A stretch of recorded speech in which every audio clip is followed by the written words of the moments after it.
Hello, everybody, and welcome to another Kev Play. This is Kevin, and we're on episode 53 of The Last of Us Part 2. Last time what did we do? We were playing as Abby and Lev. They got captured by some bandits or some group, and then we transitioned back to Ellie, who's on the hunt for Abby. We're in Santa Barbara. She pulls up on the boat. She has her map. She's ready to go. And we have basically been making our way inland. As we came, we came across some infected and all that. But yeah, we're pretty much going through it. Let's see what we got. I'll have a lot to talk about today. So once Palpa gets here, we will get into that. But let's see. In the meantime, let's cover our bases. See what we got to work with. Oop, got something here. Ooh, player card. It's been a while. Let's look at it.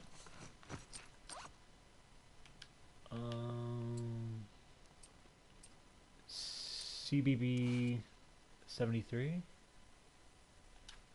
CBB 73.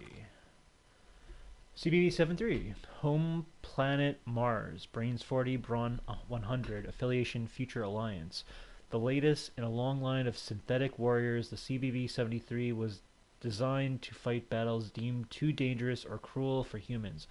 But when the Future Alliance captured one on Titan, their scientists used it to test their latest AI ethics technology. Now a trusted ally, CBB is willing to take point on all of the Future Alliance's dangerous missions, always reminding them, I am reliable and expendable, but in times of high tension, CBB struggles not to slip back into its original function as a killing machine, a neutral hero. Been a while since we got one of these. Hey Peppa Pig, how are you? Big news today, and a lot to talk about. First things first.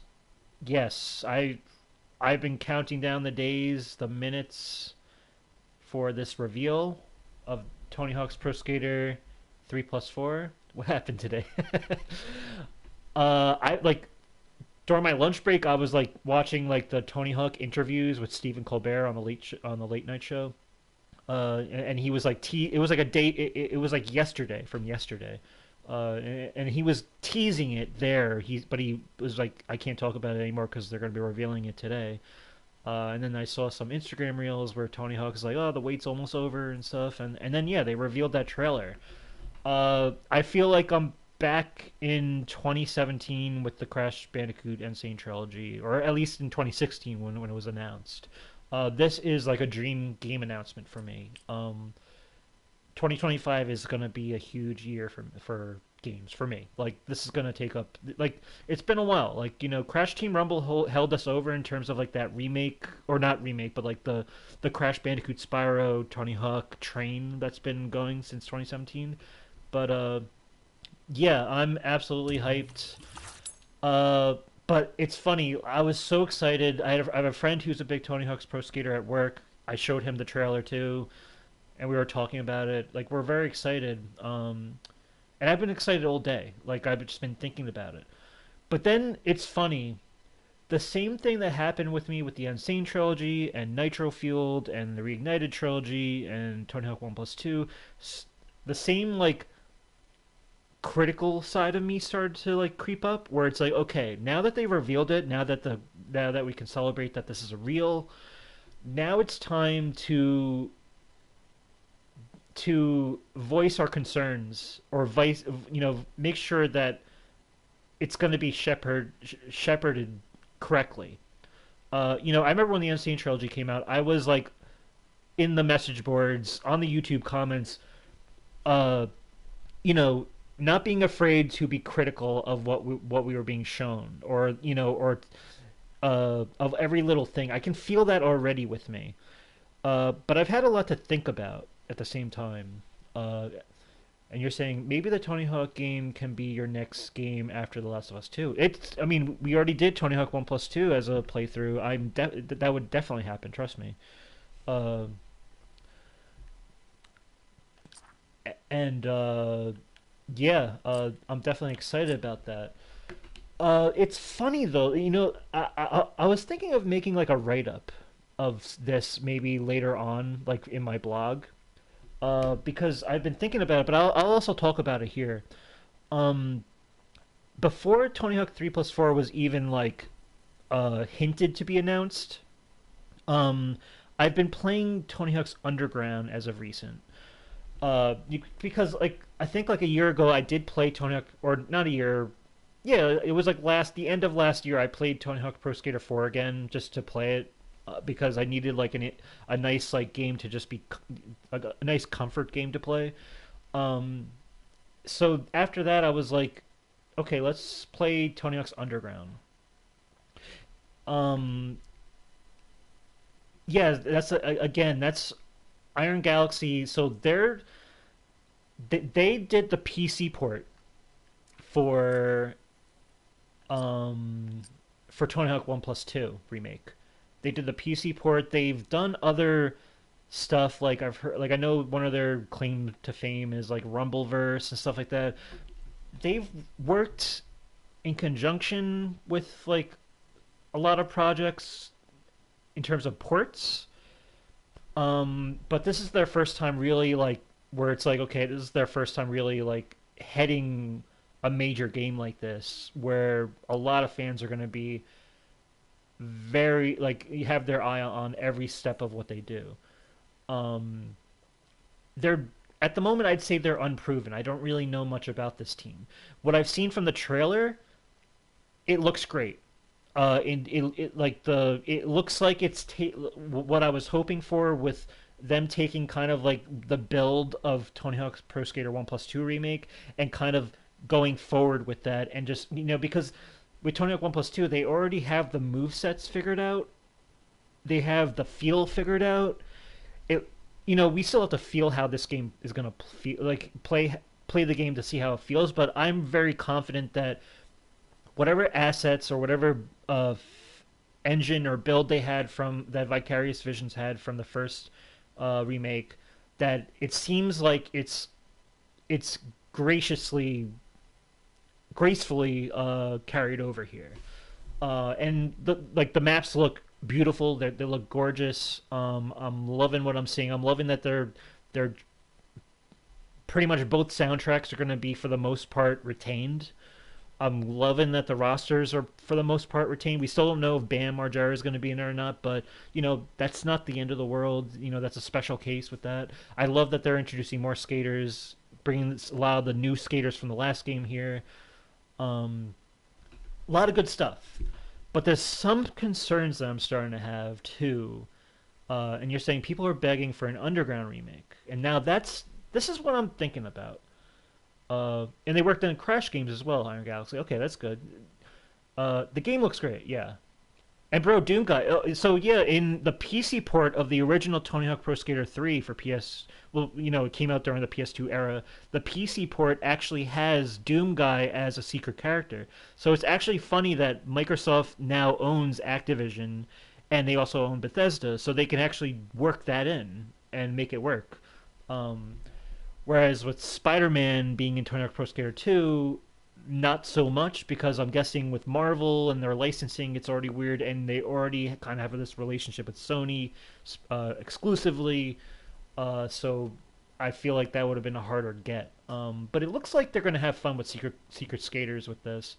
I think another secret skater you can get is the Revenant, which is completely new to the series. They can definitely have fun bringing like new secret skaters in. That's totally, and there's also going to be a new map, so that's promised that we're going to just like with Nitro Fueled or um, with well Nitro Fuel was a great example of like them just keep adding stuff. We can probably get a lot more maps for all we know. It looks like they're going to be loading new, like they said, like they advertise as loading new parks and stuff like that. But Yeah, now here's the thing. I've been playing Underground as of recent, and this is before they even announced that 3+4 is going to be a thing. I've been playing Underground, and I've been thinking, as I'm playing it, I'm thinking of the from the perspective of like, okay, this is a game that people want remastered, and I'm thinking to myself like, I don't know because and uh there's multiple points on the subject because the one thing I remember when I was a kid playing these Tony Hawk games from 1999 to 2005, you have Tony Hawk 1, 2, 3, 4, Underground 1, Underground 2, and American Wasteland. Each game after like I'd say with like Tony Hawk's Pro Skater 4 where the game starts to change the way the game's played. You no longer have the 2 minute timer. You have kind of like all the time in the world to go up to whatever pedestrian and do whatever goal. Uh, then Underground introduced a more like immersive story of like going from like living in New Jersey to becoming and working your way up the ranks to become a pro skater. Then Underground 2 gets experimental with, being a little bit more absurd and wacky, more jackass like. And then American Wasteland, you got this sprawling open world where the maps are connected, even though there's kind of like hidden loading screens for the time. But every game seemed to uh, be very experimental from like 4 to American Wasteland. Um, and I remember thinking at the time, like I knew of the term jumping the shark. Like how much is too much? How much is it where you start to lose the DNA of what a Tony Hawk game is? Um, and from Tony Hawk 4, Underground, Underground 2, and American Wasteland, even though those games changed dramatically with each game, they still retained a quality and an energy that made those games great and actually retained what Tony Hawk is as a game. Regardless if it's not using a 2 minute timer, even they were even including classic mode 2 minute timer as like a as another mode, so it was like expanding. But I remember thinking like we really are playing with fire with like each installment was playing with fire in a figurative sense because it was being so bold. It was adding such new like all these layers to the game that were awesome. But I remember thinking like at what point does are are we going to fly too close to the sun and the downfall is going to begin? I remember thinking that. And then that's what happened. With Project 8 in 2006, and then you have Proving Ground and the Ride games and Shred, and you have all it was after Neversoft's prime. You have like Robomoto trying to take their hand in making the game. You have Radical Entertainment. You have all these developers that don't really have experience with what they're doing, and they're trying to keep the franchise alive. But it was just going downhill because the Neversoft games just set the bar so high. And as much as they set the bar so high, they kind of they set the pins up to fall in a way, I feel.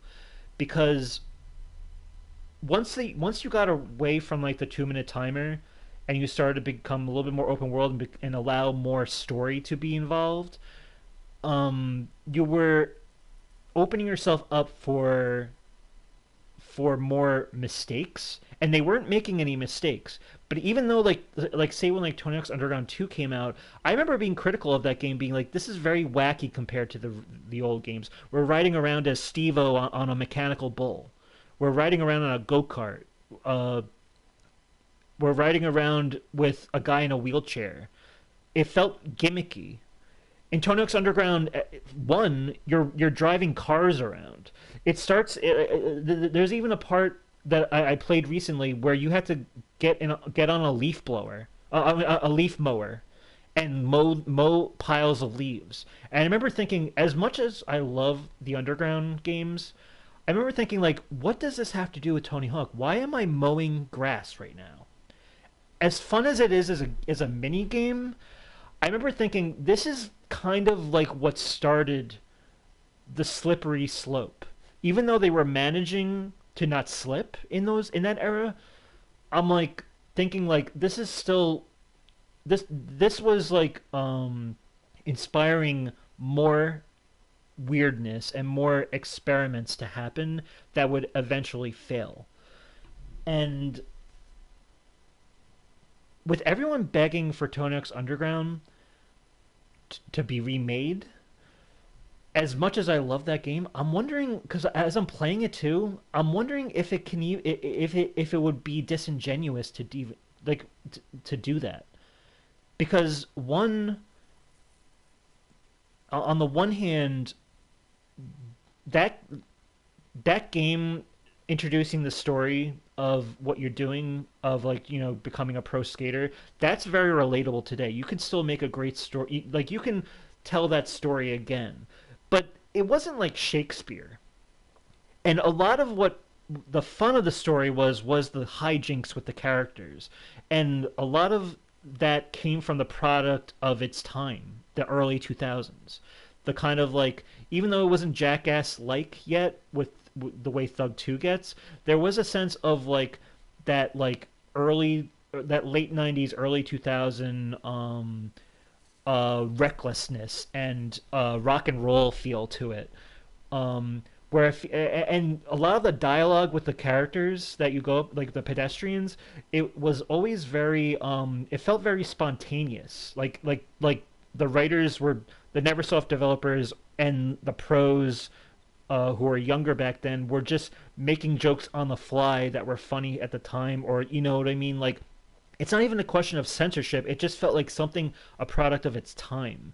So to remake that again and tell the same jokes over again, or like have the same humor, the kind of like juvenile humor, does it feel right to do that when when the pros who are still the original roster pros are in the current games as their like 50-year-old to 60-year-old selves? Like, do you really want to see a 60-year-old Chad Muska in his white SUV blasting Metallica and living like a young mid 20-year-old, but as an old man? Like, does that feel right? Or do we take an opportunity to, like we did with Crash Bandicoot, where we made we remade the trilogy, we remade CTR, absolutely necessary, and then we made Crash 4. We kind of drew the line. A lot of people were begging for Crash Bash, and as much as Crash Bash is just not that good a game, it's a fun game, but it's not a classic. I don't think it's a classic at all. And so it made it easier to draw the line and be like, okay, let's not do a Crash Bash remake. Let's now give the fans something new, something original. With what the trajectory of the Tony Hawk series, do we want to remake as great? Now, Underground is not Crash Bash. It is great. It is a great game. It's one of my favorite games of the PS2 era. But do we? But do you think it's smarter to consider this like a fork in the road and be like, do we want to go down the same path that even though it was fun and and it'll be very nostalgic, do we want to go down that path and risk what make the same risks that can lead to another dead end where Tony Hawk games just flop on their face? I'm talking like once we get to like Project 8 and Proving Ground, stuff like that. Do we really need to remake those games, or can we start to bring the franchise forward into the future with in the sense of like what Crash 4 is? Can you have another Underground game that's not a remake, but it's a brand new Underground game with a brand new story through the lens of the pros being older and the new pros coming in? You know, what's the future for Tony Hawk that you would want to see where um even beyond Tony Hawk, when I mean Tony Hawk the Man, what if there was a way to what if he became almost like a John Madden figure or a Tom Clancy? in terms of like here are games going forward that even after Tony Hawk's time is up and the other pros are, as because at a certain point, you know they're not going to live forever. How do we What if there was a way to bring Tony Hawk into the future where it's like here's the new roster of pros and you can still call it a Tony Hawk game just like Madden, but you can get and you can innovate what a great a skateboarding game is going forward without us having to resort to riding on a leaf blower or driving some car around just because it's funny to drive a car or drive or as someone in a wheelchair, like a wheelchair going off a ramp, like as funny as that is. Do we like do we start to consider what is the fork in the road? um I just want to see what you said. The best Tony Hawk. This makes me want to get into the Tony Hawk series. Yes, and honestly, if you ever tried the originals, because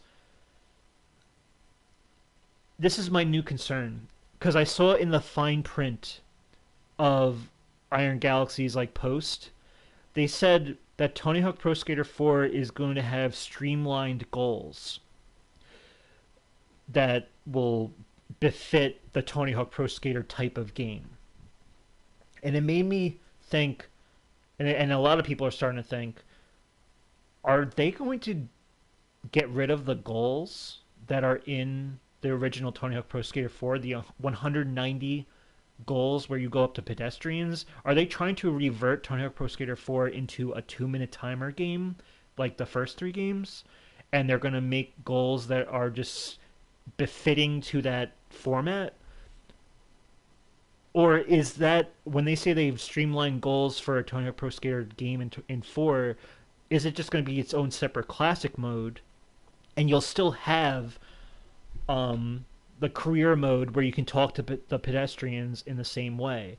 But then it brings me back to see, I would be a little disappointed because I feel like Tony Hawk Pro Skater 4 is toned down enough with its kind of like jackass humor. It's not as jackassy as Underground 2. Underground is a little jackassy, but it's still grounded. Pardon the pun. But 4 still feels like it's not trying to be too absurd or crazy with its like humor or like its dialogue. Really, it feels like it's very weighted in what a Tony Hawk game is.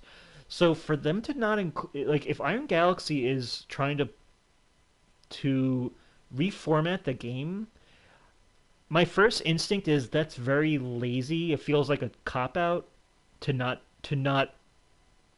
honor the game faithfully for what it is, except especially since that's one of the games that got me excited in the series to begin with. I always loved the first three games, but the fourth game really got me excited with when they changed the format. Um, that said, is it the worst thing in the world if they do? You said I hate Crash Bash. Underground 3. I don't know if I want to try the originals. Yeah, I mean it's. Yeah, I mean I would either one. Like the 1+2 and 3+4. I think you're in good shape. But the problem that if you really want to experience Tony Hawk Pro Skater 4 for what it is, if what I'm hearing is that they're going to be scrapping how the format of 4 is supposed to be and make it more like a classic Tony Hawk Pro Skater 1 through 3 type game, then I would suggest you'd be robbing yourself a bit of what the true experience of Tony Hawk Pro Skater 4 is. I'm of the mind if they reformat the game to make it like a classic, the classic first three, I'm not against it because it would reintroduce the game in a new lens to on how to play it with the maps that it has. It's weird though because there was a guy on Twitter and I commented on his thing. He said he worked on the fourth game. I forgot his name. and he was talking about how, and he brought this to people's attention, where it seems like it's not confirmed yet, but it seems like they're they're stripping away what the format is of four in order for it to work. And he said that the maps weren't designed like that. The maps were designed for you to explore more and have and not be under a time limit. Time limit. You're supposed to be able to explore it, um, that's the way the maps were designed, knowing that they didn't have to worry about how far a skater can skate around the level in within a limited time. You know what I mean? Um, I might try the games from Tony Hawk 4 onwards. That yeah, I mean that's good. Tony Hawk 3 was a big step up at the time too. I remember that was one of the first games that GameSpot gave a 10 out of 10 to. That's back when like when a 10 out of 10 was rare from a media outlet. But I remember that being a big game too. But unfortunately, I didn't own it till very later in my life. I didn't own it when it first came out, so I didn't have the same connection with it. But I remember playing it at friends' houses and be like, "Wow, they're elevating things. Like it feels like such a progression from the first two games." Um, but I gotta say, yeah. One thing I hope is that I know Iron Galaxy is like starting kind of from scratch here in terms of like being a studio that's heading something like this. With one plus two, I gave Vicarious Visions a pass when they didn't include like pedestrians or anything because there were no pedestrians in the first two games. Um, but I remember thinking, okay, now that they've nailed how the game feels and how the game should look, and um, that they have like the physics and the engine and everything, now they can start to build on that.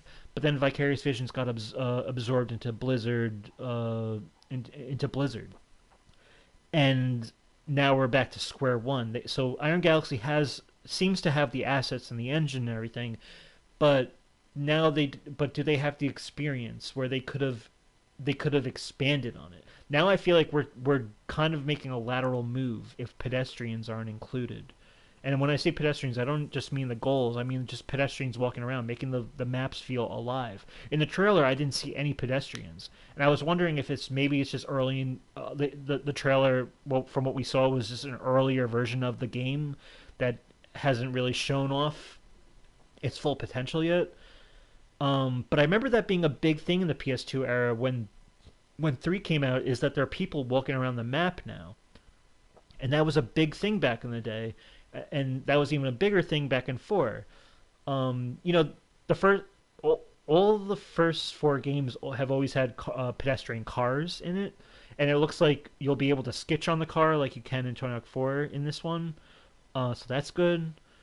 But I don't know. I'm just a little mixed, and I'm hoping we get an answer soon. But with what I was saying with Underground, I could see them trying to dial it back a bit and trying to keep Tony Hawk Pro Skater games more consistent with what their DNA is, and not trying to be experimental.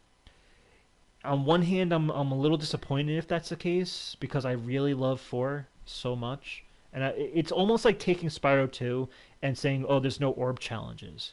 You just have to collect the gems like you did in Spyro 1." But Spyro 1's so fun, great game, right? That's what it feels like a bit. Um, but at the same time, like I said, I don't know if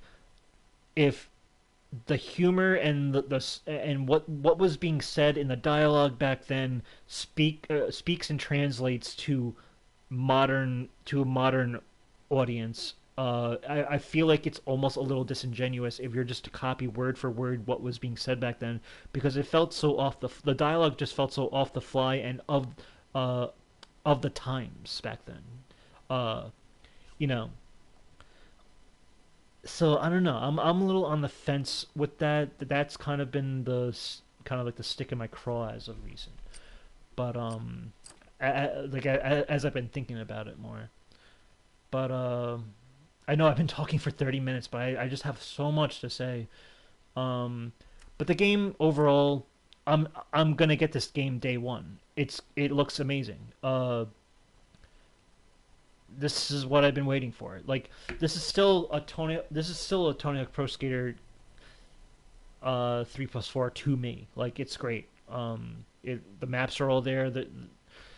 I'm gonna keep my eye on it, but like I said, as excited as I am, I still think it's time to for people not to be afraid to put a little pressure on Iron Galaxy.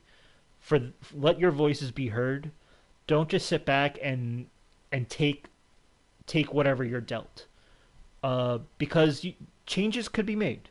You know, with a little gentle pushing. You can get you can get developers to work with you and to take your considerations and or take your notes or criticisms into account into consideration. So yeah. Hold breath and improved Molotovs. Guess it really doesn't matter. Let's just hold our breath. No, actually, let's get faster self kills. Okay.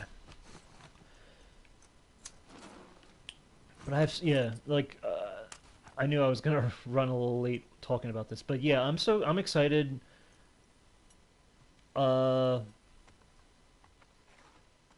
yeah, we'll see how it goes. We still have no confirmation if Bam's in it. I'm very curious to see how much of the soundtracks are going to be retained.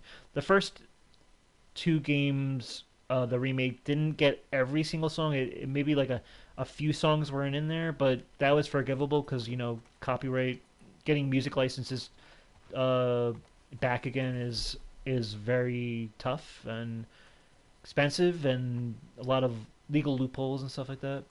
But yeah, I'm very excited.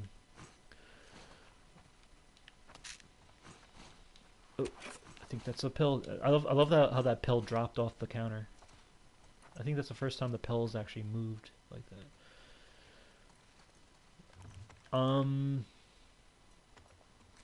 Other than that, I'm playing Kingdom Come Deliverance 2 at the moment still. It's a big game. Like I thought I was almost done and the game really opens up. Like there's parts to the game that just like wow, like this is a big game. But I'm actually getting through it a lot faster than I was getting through the first game. So I'm enjoying it a lot. It's a game I'll play. I'll play like a couple of quests a night. But it's a massive game. Holy crap, cow! Definitely a great game for this year. Did I get everything over here? I was in here, right? Yeah. Okay. Everything here. Somehow fans ported Sonic Unleashed to PC, and I'm playing that. Ah, okay. That's cool. Okay, this is where we came from. I can drop down here, but I don't think I should because that's too high. I believe I'm supposed to go... This is where we were. Where does the game want me to go? The game's thinking that I'm supposed to... I guess they want me to drop down, so let's try it. Cool. Alright. Oh god.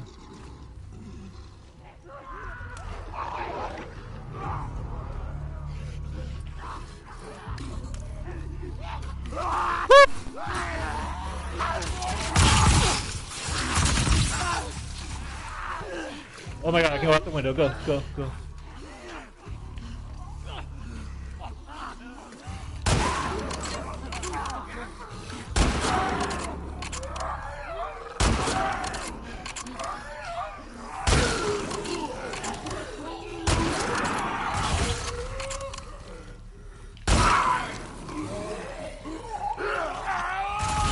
Oh my god.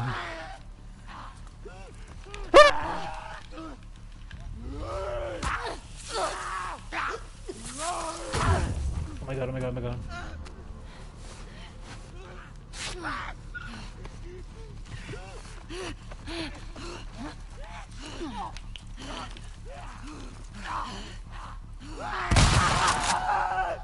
Whew. Is that it? Holy crap. that was one of those situations where I thought, okay, let me just hide behind this Swear to couch, and God, Abby, these infected killed you.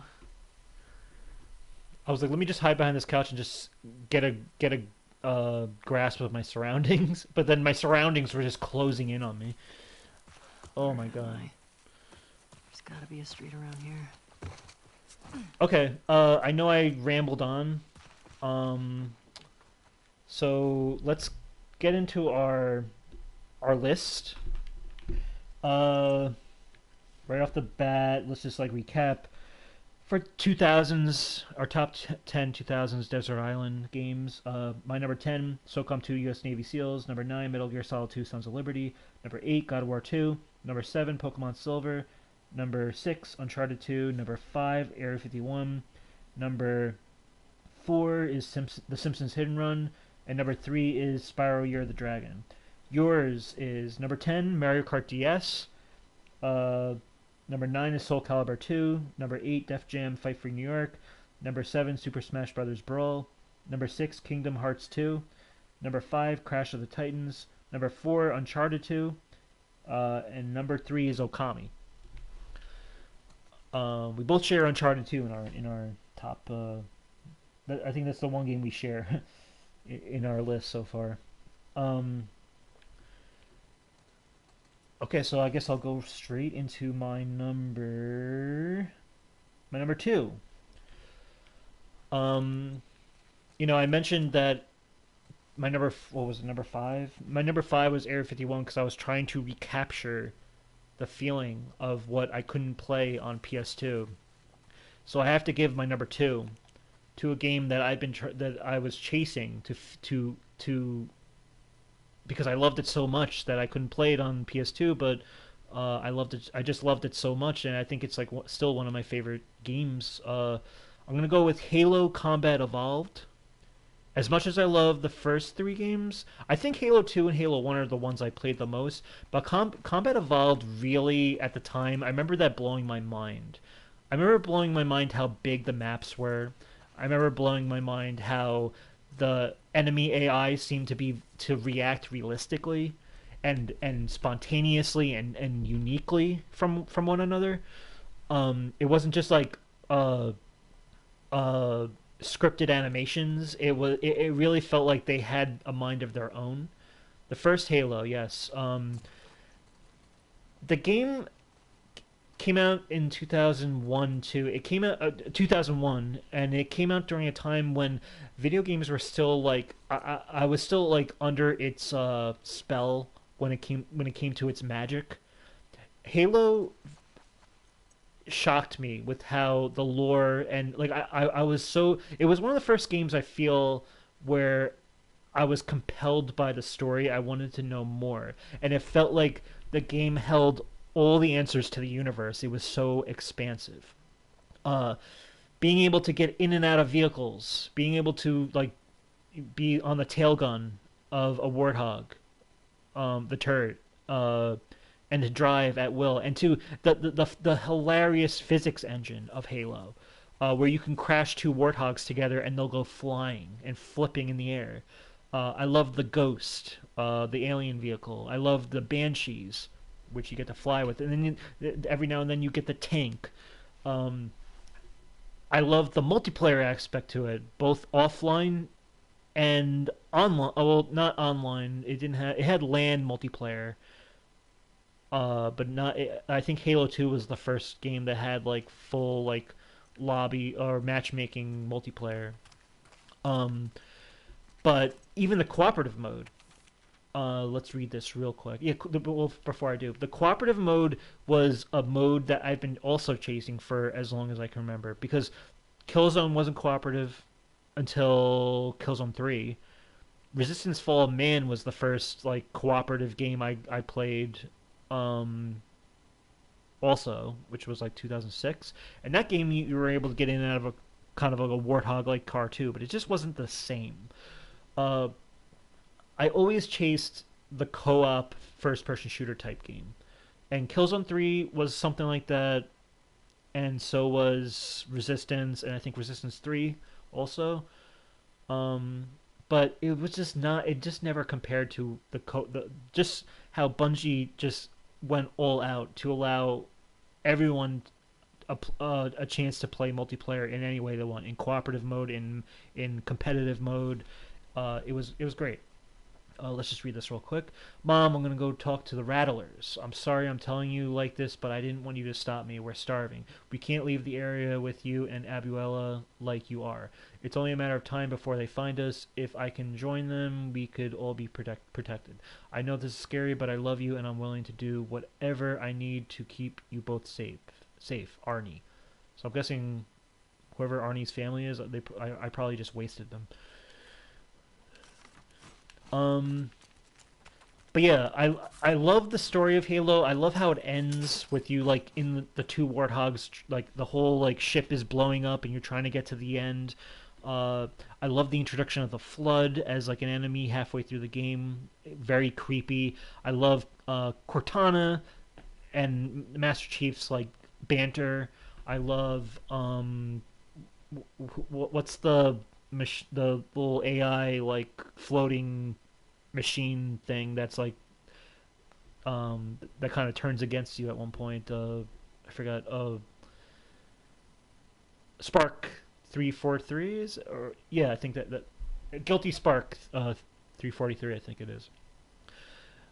Bro, I need to. You said if it comes to PS5, I'll definitely give the Halo games a go. Yes, even though I own the first four games for the and I'm able to play it on Xbox 360, I would gladly buy the Halo series for PS5 without a doubt. And I hope there's a physical edition because apparently the Forza Horizon game that just came out, it's only going to be digital only for PS5. There's no plans as of right now that for there to be a physical edition. So I'm wondering if Microsoft is kind of pulling a fast one where it's like, oh yeah, we're gonna give you our games, but you know, we're not. We just really want your money. If we can, if you really want these games, you know, we don't really care about the customer service. You know, like the what the customer actually wants. Which is a smart move. They don't have to put resources into making physical copies. But just as a physical guy, I'm just against that. But yeah, but even with Halo, if it was on PS5 and just say there's online, yeah, I think even a digital version, I'd still get it. Let's do this, I guess. Let's see what we got. Stability, replace the grip to decrease weapon sway. Sure, why not? But yeah, Halo. It's one of those games I would literally wake up on a Saturday morning. I didn't own an Xbox, but I would go down the block to my friend's house and knock on the door. This is before cell phones, back in 2001. That I didn't have a cell phone until I was like in, I think like freshman year of high school, because cell phones just weren't really a big thing yet. But it was back in the day where you would actually go to your friend's house to knock on the door and ask if they want to come out and play. Except with this, as much as we did play outside, I was always like, let's play Halo. Like let's play more. Let's play it on Legendary. Let's play it on the hardest difficulty. Let's just dick around and play on Blood Gulch or Sidewinder and just like ram our vehicles together. Let's try to get out of the level, glitch our way out of the level. I did all that back then. And the game is just so... I don't think any game on PS2 was able to capture its expansiveness, how huge the maps were, like in campaign and in multiplayer. Some games came close, but Killzone had some big maps for multiplayer, the first one, but the frame rate just was not good compared to Killzone. Microsoft, like Xbox, was able to run was the only back then. It was just such a more powerful console, and it was able to hold more memory with a hard drive, and it allowed Halo to kind of become a bigger, have such a leg up on the whole first-person shooter genre back then. So yeah, that's my number two without a doubt. I just love those games. The music too, I have to say, the music is so good. It's legendary. I used to play I actually sometimes when I'm working out, I'll put on some Halo music. I like to listen to video game music sometimes when I'm Like if I'm like on the treadmill or something. Uh, but my God, yeah, the music is amazing. It's iconic. Um, but yeah, that's my number two. What do you think? The title screen music is got the title screen alone is like one of the best uh, soundtracks in video games. Like, and I really love that. That if you ever like go to have time for you to go to YouTube and listen, "Walk in the Woods." Listen to "Walk in the Woods" for Halo Combat Evolved. It's one of the best tracks. I think they actually play this track in every Halo, at least the first three, as far as I'm concerned. And it was like in like a different rendition. But "Walk in the Woods" for Halo Combat Evolved is like choice. It's like so pristine and atmospheric and very just it has such a groovy beat to it and but like a very like heavenliness to it too that I really love. But yeah, that's my number two. What do you think for your number two?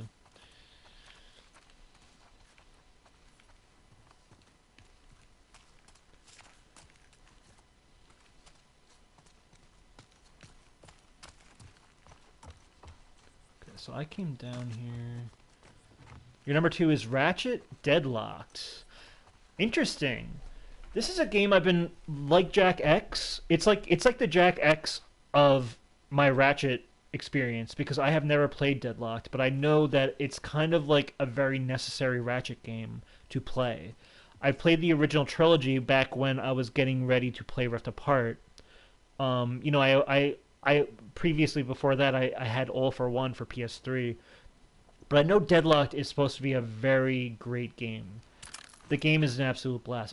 I had like for me, I think my favorite Ratchet game might be as much as I love Ripped Apart being the most recent one, but I think Up Your Arsenal was my favorite because it I loved being on that ship and kind of and then when you go to other planets there's almost like a Halo like I almost feel like Ratchet Up Your Arsenal takes after Halo in a big way because it has this like feeling of like a lot of enemies on the map and you kind of have to like um figure out a strategy on how to approach all of them in big waves the way they are. I don't know if I'm like I know there's like those certain sections of level where like there's big like tanks coming after you, but there's also like grunts on the floor that are coming after you, and different ships are coming at you.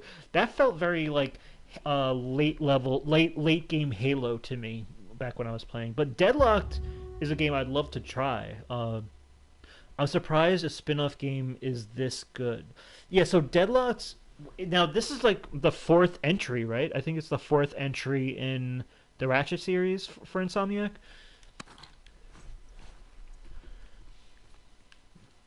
But yeah, take it away. Let me know what you love about it. Yeah, it's the fourth. Because like, there's so many.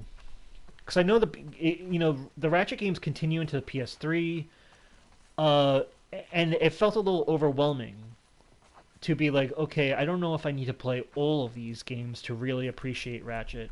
But I remember thinking Deadlocked is a game. It's not, obviously not included in the trilogy for PS3, which is what I have. But I remember thinking that felt like a game that was not just like a oh let's just throw another spin-off game at the wall. It felt like it's a very necessary game in the series to play. What do you love about it as a game?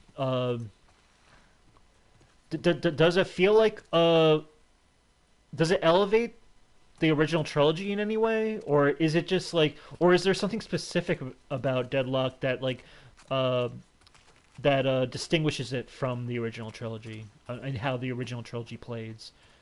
I'm guessing there's a story mode, right? Okay, I think we're good here.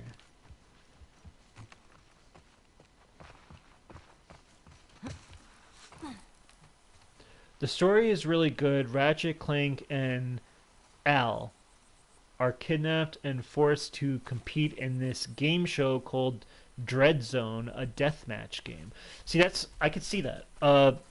They definitely put you in a lot of deathmatch arenas in those first, or definitely towards the end, like the second and third game. I think they did a lot of those like arena based things where you have like different waves. Is it similar to that, do you think? Uh, or is it like you explore a map similar to those other games?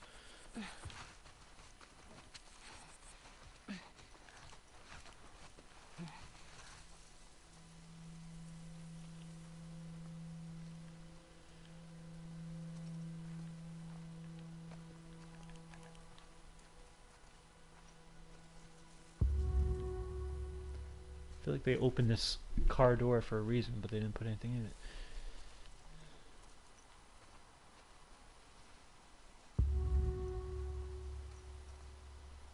Okay. Santa Barbara's downhill. 24, 25 constants. So you say you kind of explore, but there's literally no platforming and just shooting. That's what it felt like. You know, between Jack and Ratchet, it felt like that Insomniac and Naughty Dog were trying to get a little bit away from the platforming more and trying to put more emphasis on the shooting. So I'm not surprised that the fourth iteration of Ratchet would kind of really go all in on the shooting more so. Um, Ratchet's very just well known for like its all of its like eccentric weapons and the variety of weapons and how like funny they can be yet how like devastating they can be, like the Rhino and all that. Um, so that's cool. Is the weapon selection cool? Like I'm guessing you get like the Rhino and like certain a lot of like the weapons from the first three games. But I could see if if it was any indication, I can see them expanding the weapon selection more here. The weapon selection in this game is quite small, but they make up because the weapons are awesome. Okay, so it's quality over quantity. That's cool.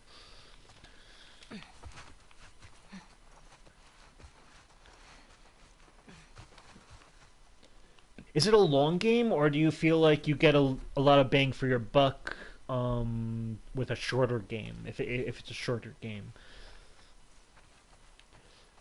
But I imagine, like you said, there's a story, so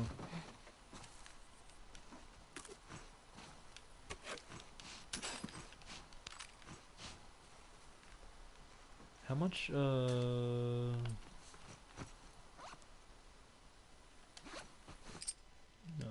how much?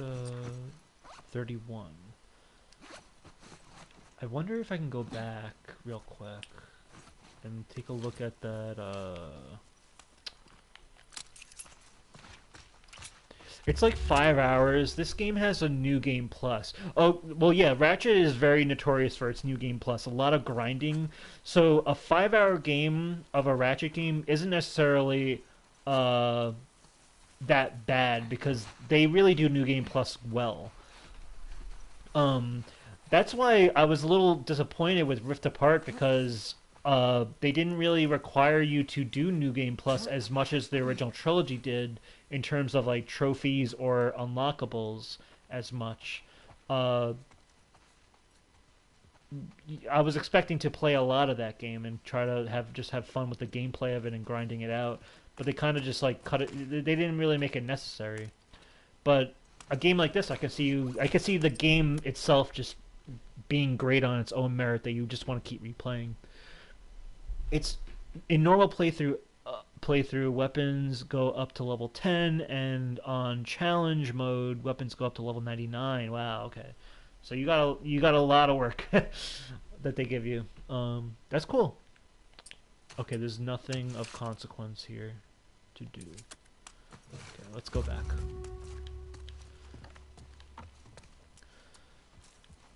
But yeah, that's good. Anything else to add? Are you satisfied or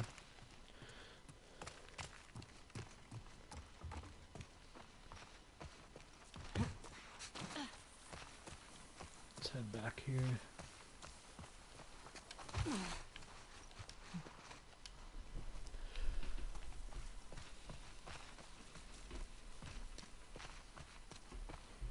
Guess we'll go down, but I don't want to go too down yet. Let's see what's over here.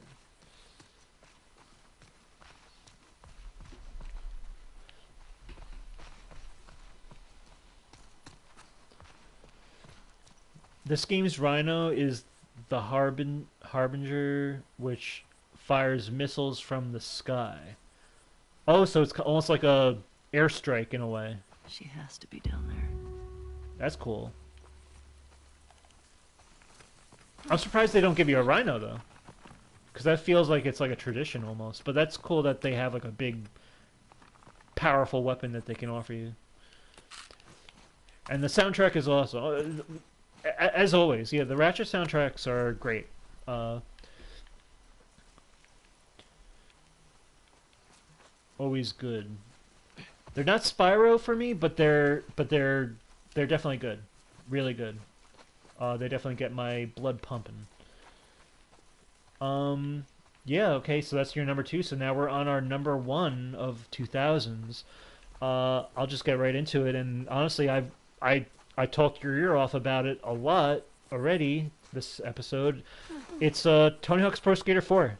And I had this on my list before any of the Tony Hawk stuff uh, came into the limelight as of recent, or into the announcement bubble or whatever. Yeah, Tony Hawk's Pro Skater 4 is like my sweet spot of Tony Hawk games. Like, it's where they changed the formula, but it felt grounded enough. It still felt like it was like inherently a Tony Hawk game at its core. All the great Tony Hawk games do, but Thug 2, American Wasteland, even Underground, you're getting away from playing as the pros more, and you're playing as yourself, and you're doing more different things. Whereas Tony Hawk Pro Skater 4, there's really no gimmick levels, uh, or gimmick goals, as I should say. There's some things that kind of change the way you play a bit from skateboarding exactly, but it feels in the spirit of skateboarding the most. I remember the game had one of the biggest things I loved about this game is it has this almost similar surprise to what Pokemon Silver does for me, where Pokemon Silver, you're in the Johto region for the whole game, and then the post game surprises you with the Kanto region from the Red, Silver, Yellow era. Tony Hawk's Pro Skater 4 did something similar where I felt like I was done with all my goals, and then towards the very end of the game, they make you go back to all of the levels because they just throw all these new cool goals at you. And I remember as a kid, I remember feeling like, wow, this is amazing. Like, I love this game. Like, that's when I knew that the game is so good, because I wanted to go back and play. And it was more than just like a new game plus. It was like, oh wow, it's like two game. It's like the game just surprised me with a second game, and now I get to do all these different levels with different dialogue, different characters and dialogues, and like it was awesome. There's not so much emphasis on story in Tony Hawk's Pro Skater 4. It's more just you get to talk to people more.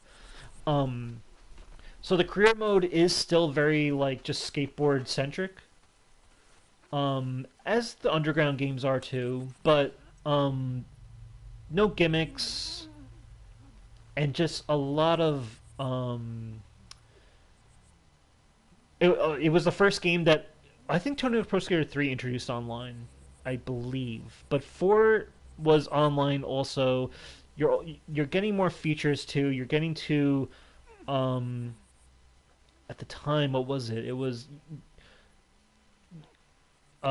you're able to play more multiplayer modes. Every Tony Hawk installment from 1 to American Wasteland has added more multiplayer modes, more modes in general. There's a progression with it, but 4 felt that there was just such a sweet spot with it.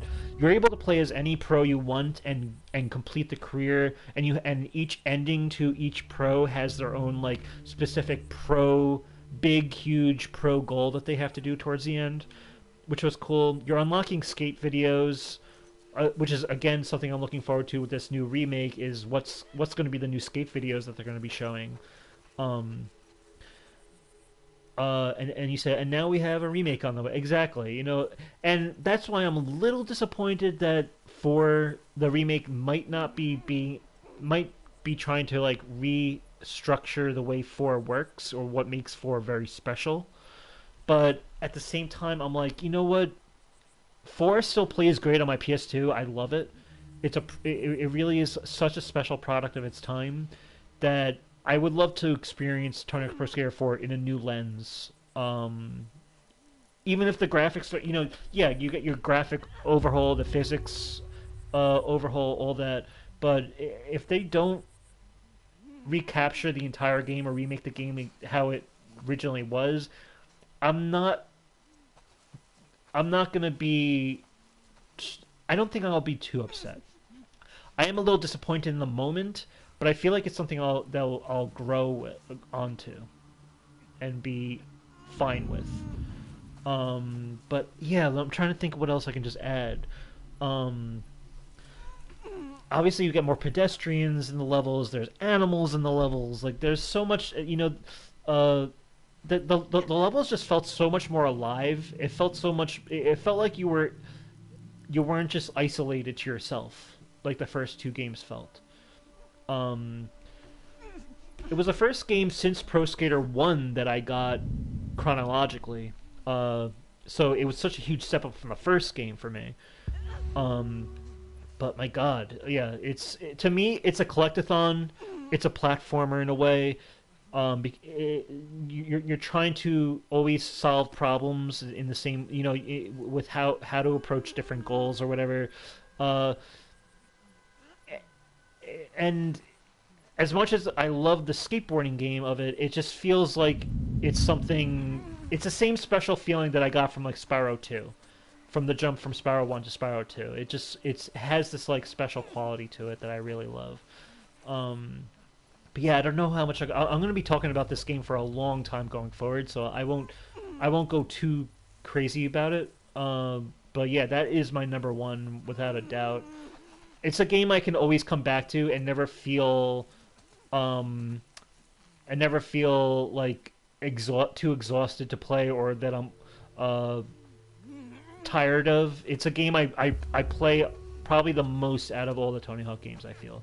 So yeah, that's my number one. Uh, what say you? I don't know how to get down. I think I can get down this way, but let's see. I guess I can just shoot these people. You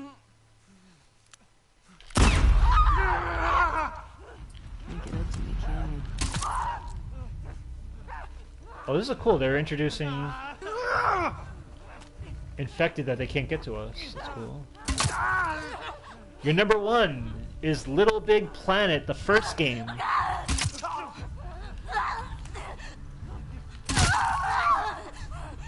That's a great pick. I know this is a game that's very special to your heart. I own the second game. I got the second game bundled with my PS3 that I got late. I always enjoyed these games. The game changed your life. Now, what exactly, like, for you, like, what was, like, the revolution that this game brought upon you? Because I know it's a platformer, but it's also, like, a great creative tool where you can create whatever. You can just create levels the way you want it, and people get really creative online. You're able to play other people's levels. That's something that's very special about that. The community mode. Exactly. I feel like Little Big Planet had such a great community. Even as an outsider looking in, I was like, I could see how this is capturing so much imagination, so much goodwill between people. It felt like a very safe space, like a safe place to be, a happy place to be, and a fun place to be, because the games are fun.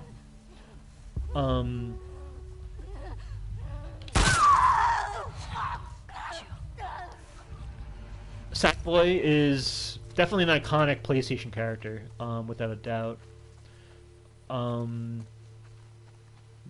Definitely, with Crash and Spyro kind of out of the picture at that point, he was kind of like the guy that, like, other than, like, the more mature games like Kratos, and because a lot of PlayStation games were getting so mature, you didn't really have that child-friendly game. And I feel like Sackboy filled that hole. Shark survivals, bomb survivals, wipeout levels, so many memories. I could see that game how it is such a playground for people, and for the novelty of online being and PS3 being free for people. You're not paying for a subscription in order to play online. That is a huge thing. That must have been like you must have been having a field day every time you come home from school, every Saturday morning. Like I can imagine. I never played the first game. I only played the second game. And I remember I played co-op with my sister. Did the first game have co-op? Like couch co-op? I played that game every day. Yeah, everyone has that game that they've played just ad nauseum. It wasn't even like you were playing games at this point. You were playing that like you were just playing Little Big Planet. That's it. Like that's what it. But yeah, okay. So they had co-op. That's good. Couch. Did you pick up Sackboy: Big Adventure? By the way, I imagine you did, right? Because I feel like that game didn't get as much love as say Astrobot did, and once people discovered Astrobot, they or once people played Astrobot, they kind of I've heard rumblings that people have rediscovered Sackboy: Big Adventure, and they were having a lot of fun with it, saying it's as charming and whimsical as you know as what's in a spiritual sense of what Astrobot offered. Obviously without collecting all the bots or whatever, but I have it, but I barely played it. Okay. Um, because then they also have like Little Big Planet 3, which was made by Sumo Digital, right? It wasn't made by Media Molecule. The first two games were made by Media Molecule, and I think there's a Little Big Planet karting game. Also, I don't know if you've played that, but it's a shame that the second game is the last real game that Media Molecule has made, other than Dreams. Dreams was more of like a tool, a great it was a great idea for a tool, but not a great idea for a game. Uh, and it sucks that the second game came out in 2011, so Media Molecule hasn't really had a console game since 2011. Dreams was, I picked up Dreams, but it just and I played through Dreams' like little campaign too that Media Molecule made, but it just felt like a lot was left to be desired. That Dreams just felt like there was just so much. It's built for people who know how to really make games, not for people like me um to just pick up and create. The same way, like say with Tony Hawk, what I love about Tony Hawk is that you can create your own park, and then like in the later games, especially with what seems to be with Tony Hawk's Pro Skater 4 or this remake, I mean, is that you're going to be able to create your own goals. And it seems like you're going to be able to create your own goals. And if you're playing online and you're playing what was called Goal Attack back in the day, you'll be able to play other people's made up goals in an online space. So there's a sense of creativity with that. Uh, Dreams kind of didn't. It wasn't as accessible, but I feel like Little Big Planet is accessible, and I feel like a lot of people were able to. That you didn't need to be a software engineer to create your own level. You just need like it took time and it took talent, but it was something that was doable for your average player. Um, I have you said I played karting, but barely. Yeah, and I can understand like when there's Crash Team Racing, like you're not gonna go for or Mario Kart. Not every kart game's gonna land. Um, I love the art style. Everything has this handcrafted feel to it. Yeah, it feels like almost like a paper mache feel to it, but also like I like the cloth feel of Sackboy. It feels like you're playing with physical toys or dolls, And I think Tearaway was had the same spirit, which was for the Vita, right? And I'm sure you say you created a bunch of levels. I'm sure you did. I'm sure like I'm sure. Do you still have them saved on your hard drive, even though the online has been taken down? Where am I going, by the way? I'm talking so much that I kind of lose track of where I'm supposed to be. Yeah, that's a death. I'm pretty sure I'm supposed to go down here and then find a little place to crawl through, or either squeeze through. I'm guessing this is what I have to do right here.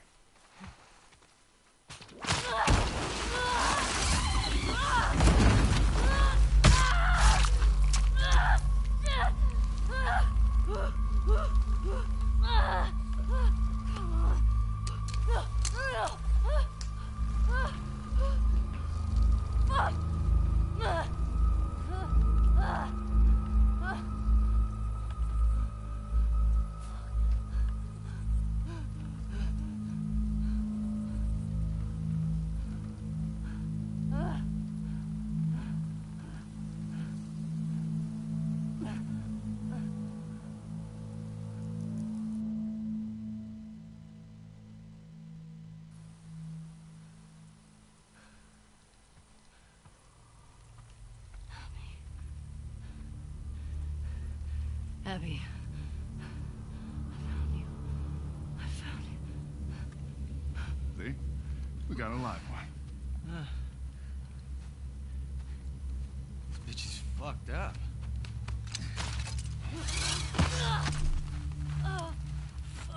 We'd be lucky if she lasts a month. Can we please just say we're done for the day? Yeah. Yeah, get that thing down. Let's reset the traps. Really, man? I mean, is she even worth the trip back? It's not like... Fuck! Hey, get you? No. I'm good.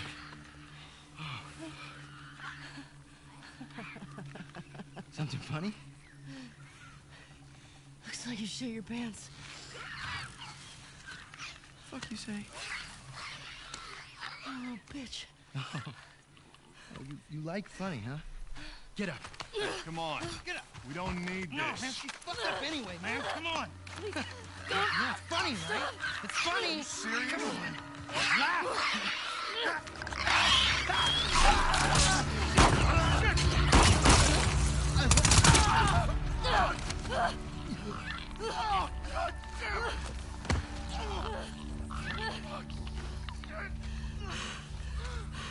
Wait.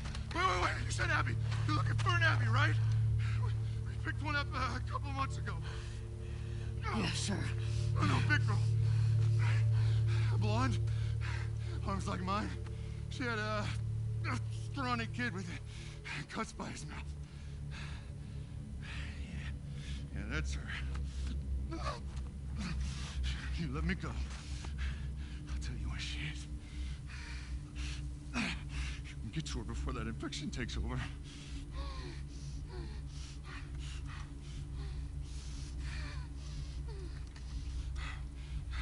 Talk. She's in a holding cell at our camp. Where's that? Head that way till you hit the railroad track. That'll lead you to a resort. We keep them in the tall, round building.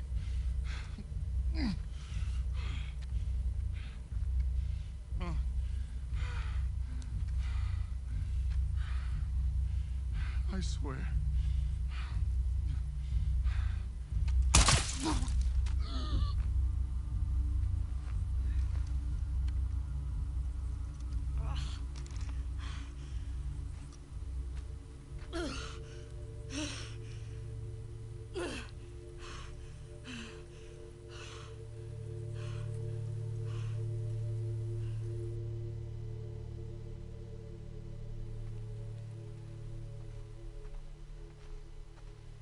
Traxter Resort. Tall round building. Traxter Resort. Tall round building.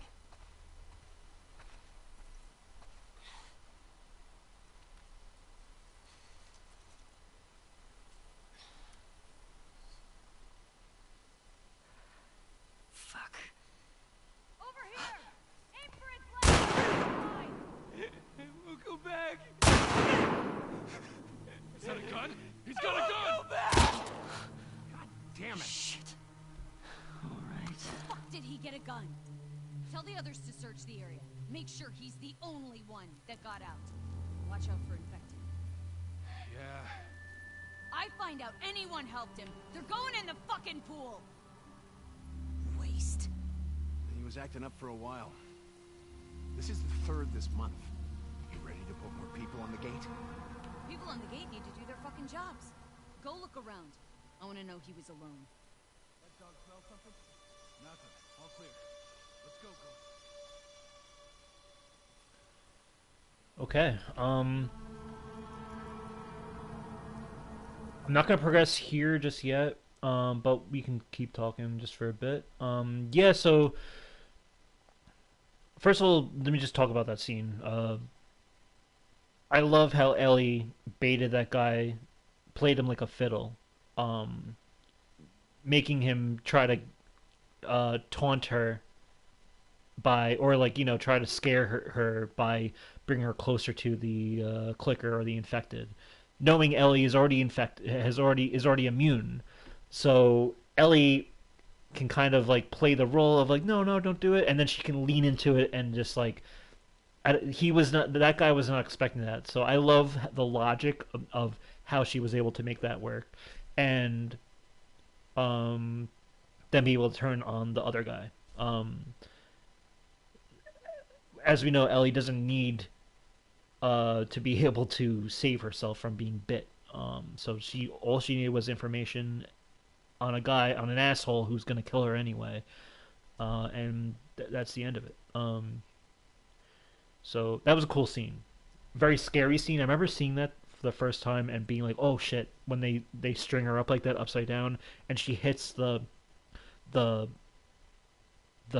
of like the dagger branch that's sticking out of the tree. It's almost like the way they designed it for her to hit that, or for their victim to hit that. Very twisted and cruel.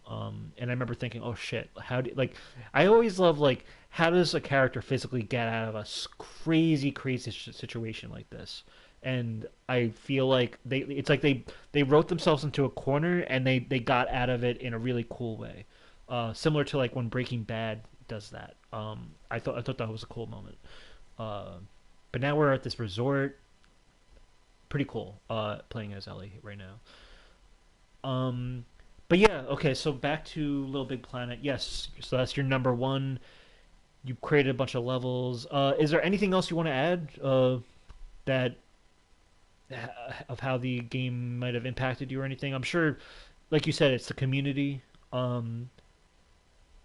That's what it was for me with Area 51. As fun as that game is of its own merits, the community really brought it to another level for me. Even though the game isn't really, and I think what helped was it had lobbies, not matchmaking. A lot of games now have matchmaking, and I think it takes away from the community. Even Tony Hawk games were best when they had lobbies where it was being hosted by someone who set kind of like rules for the game, set the map. You were able to vote in both Area 51 and Tony Hawk and SOCOM. I miss that. I miss when you were able to vote for maps, and it wasn't like a random generator like Call of Duty does, where it's like, okay, here's the next two maps and a random selection that you can vote, that the everyone in the matchmaking lobby can vote for. It was no, like at any point in the game you can pose a vote in, like say like Area 51 or Tony Hawk. You can propose a vote of I want to play this level, and then it would just be a democracy and people would just vote on it, and if it passed, then the game would stop mid-game and we'd all go there. I miss that. Now it's a lot more corporate. I feel like games, they want you to experience the levels how they want you to experience it. They don't really give player freedom. I imagine Little Big Planet kind of honored it the same way, where I imagine you had to have lobbies back then, right? Where you were able to choose where you wanted to go, and people not only were just creating their own levels, but were creating how you play those levels, and like what kind of what custom features you can apply to those levels that make them unique, not just in the level or the map itself, but I imagine that's what you were able to do. Like you said, there's different game types and such. You said the soundtrack is one of the best soundtracks in history. Little Big Planet. I'll have to check. Yeah, I'll have to give it a listen. I don't really recall how. I kind of recall how the second game sounded, but I feel like I would need to re-immerse myself in the game to really like sink my ears into how it sounds and like what was great about it. It's been a long time since I played it.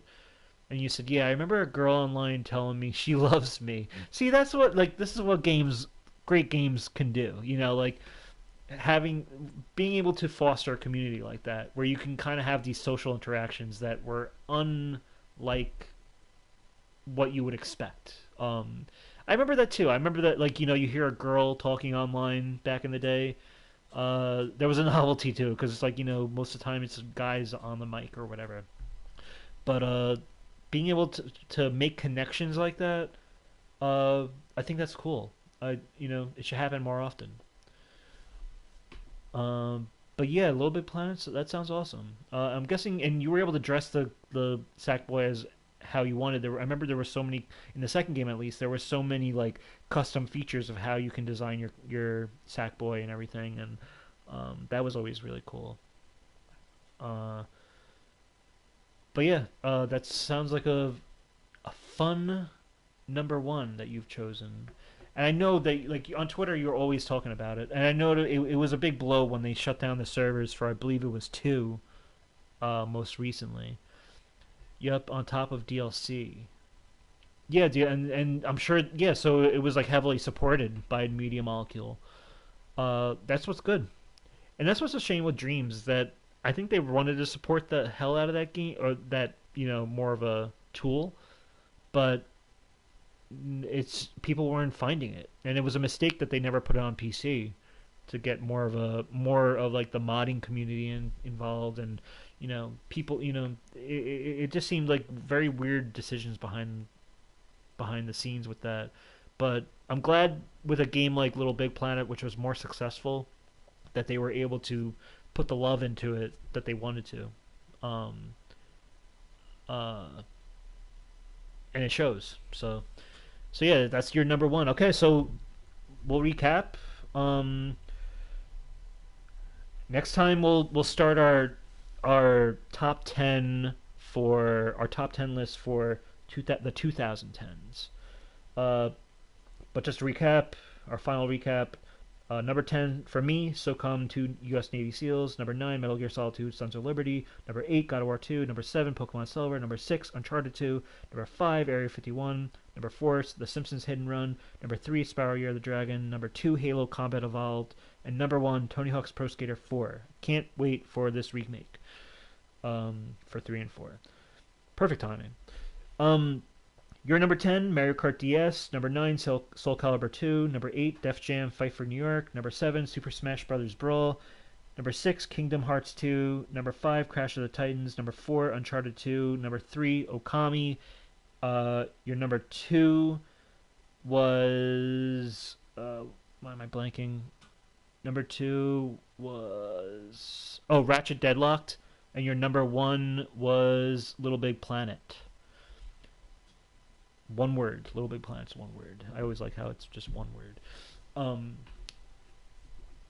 Awesome list. Lot.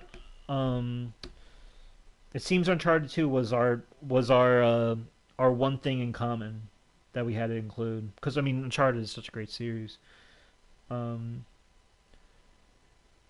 what the hell? Just for. Actually, nah. Yeah. So we'll leave it at that. Next time we'll get into our top 10 for 2010s, and we'll get into this, which looks like it's going to be a lot of fun. But other than that, I'm going to keep my eye on Tony Hawk's Pro Skater 3+4.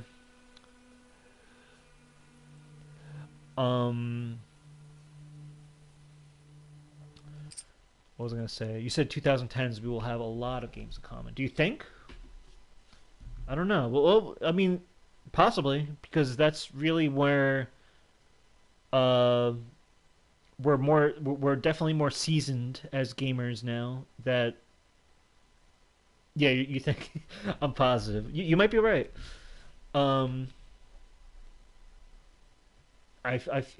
yeah, now I'm thinking about it, you might be right, but we'll see. Um, yeah. What was I gonna say? Yeah, I'm gonna keep my eye on Tony Hawk's Pro Skater 3 plus 4. It's supposed to come out July 11th. I think it comes out July 9th if you get like a pre-order thing or like to get the deluxe edition. I don't know, something or whatever it is. I think it's like early access to a level or something. Maybe, I don't know. But July 11th. Honestly, if this game gets delayed, I will be a little more happier because I want them to put as much I want them to take in as much feedback as they can and take the time to really make it right. And to not just rush it for the sake of money, because they're going to make a lot of money on this game, by the way. I wouldn't be surprised if this is like,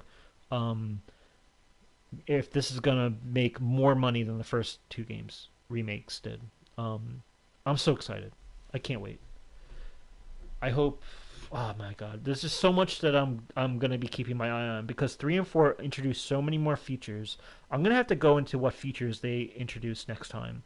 That I hope are definitely there. They have to be. But I can't wait. We'll just leave it at that. Peppa Pig, great list. So much happening. Yeah, I feel like we haven't even scratched the surface of what great games are about to be announced. For this year. You know, I'm still waiting on like right now. I'm full with Kingdom Come Deliverance 2. I don't know what the next game is. I'm imagining maybe Death Stranding 2. I think Ghost of Yotei maybe.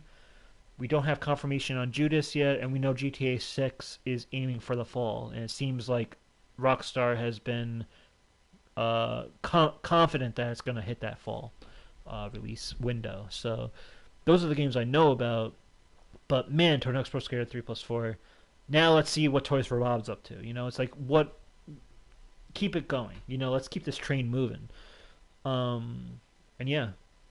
Other than that, we'll call it here. Peppa Pig, it's been a pleasure. Everyone out there, you can like, comment, or subscribe to Kev Plays 9490 on YouTube, or follow me on Twitter at Let's Watch Series. Other than that, stay safe, stay healthy, keep a clear head, and keep on gaming. And I will catch you all next time, which I'm sure we'll have a lot to talk about more because I'm sure there's gonna be a lot on my mind I have to say. But yeah. Bye bye, Peppa Pig. It's been cool. Peace out, everyone.